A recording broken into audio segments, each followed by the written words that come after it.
Erev Shabbat Shalom to all of you out there in Mitzvah Yericho, a place very close to my heart, where many of my children learned in the yeshiva there.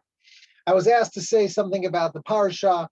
In this week's parsha, we read about the big day kahuna and about the inauguration of Aaron and his sons into the kahuna, and it all seems so beautiful and so kadosh, so holy. But unfortunately, we know that in the continuation of history, the Kahuna Gedola was often a position that was bought with money, or the people who became the Kohanim Gedolim or regular Kohanim were often corrupt and not exactly did they live up to the high level that we see in this week's parsha. The ones who started it all, the first example we see of such corruption is Chofni and Pinchas in Sefer Shmuel. And on that idea, on that parsha there, in the beginning of Sefer Shmuel, Rav Kook asks two questions. First he asks, it says about Elkanah, the father of Shmuel, it says that every year he would go up to Shiloh,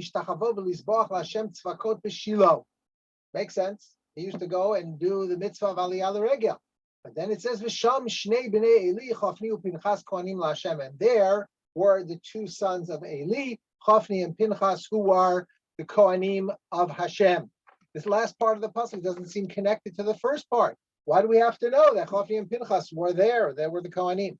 Second question Rav Kook asks is, we have a midrash in Sefer Shmuel there in the same place where it describes how Elkanah, it very much praises Elkanah for going out of his way to bring other Jews up with him, Aliyah L'Regel, to go to Shiloh and to bring korbanot and to pray and bow to God. And the question is, I don't understand. It says explicitly in the Torah that that's a mitzvah. Why did Elkanah have to go out of his way and convince people to come la'aliyah l'regel? It should have been obvious. Should have been that every Jew does that. So Rav Kook says that the first question answers the second, because what happened was that Chofni and Pinchas, the Navi describes how corrupt and sinful they were. Whether we take it literally for sure, what it says there are terrible things that they did. And even if we take it according to Chazal, that they lessened the degree of their sins, nonetheless, they were clearly not the biggest tzaddikim, bilashon hamata, as they say, put it lightly.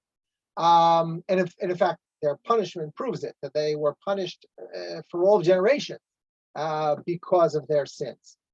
So what happened was that Jews were not going up Aliyah L'Regel to Shiloh because they said, why should we go there? It's a place that's filled with corruption and filled with sin.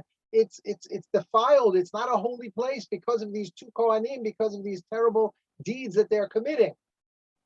And Elkanah went out of his way to try to bring Jews from all over and convince them that that should not stop you from doing the mitzvah of Aliyah L'Regel. So what? There are people there who are doing things that are improper. That doesn't affect the kedusha, the holiness of the place itself. And if anything, that's more reason why you should go. So you could bring more kedusha there. You can influence the level of holiness there in the place. And Rav Kook says that the same thing is true about our day and age. That today there are people who, unfortunately, in his day, we're talking about the early 1900s, in his day, and it's still true today, there are people who refuse to make aliyah, to come back to the homeland after 2,000 years, because they say there's all this sin, there's all this secularism, anti-Torah in their eyes, in the state of Israel, in the land of Israel, and therefore they don't want to have anything to do with it. They don't want to come to the land of Israel.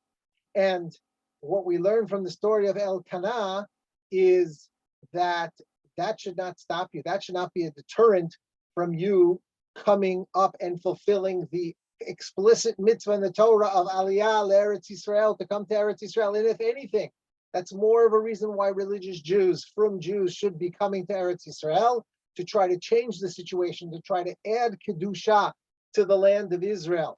And in fact, the Midrash there says that Elkanah was rewarded for this great act that he did, and that is why he had Shmuel born to him. Shmuel, who according to Chazal were equal to Moshe and Aaron, as we say on Friday nights. Moshe ve'Aaron b'chwanavu Shmuel b'korei Shmo.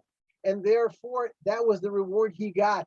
That's the reward that all of us, Be'ezrat Hashem, will get, that we made Aliyah, and we are continuing to add Kedusha to the land of Israel. And may we all be Zochet to soon see the complete fulfillment of the ultimate redemption that we all wait for.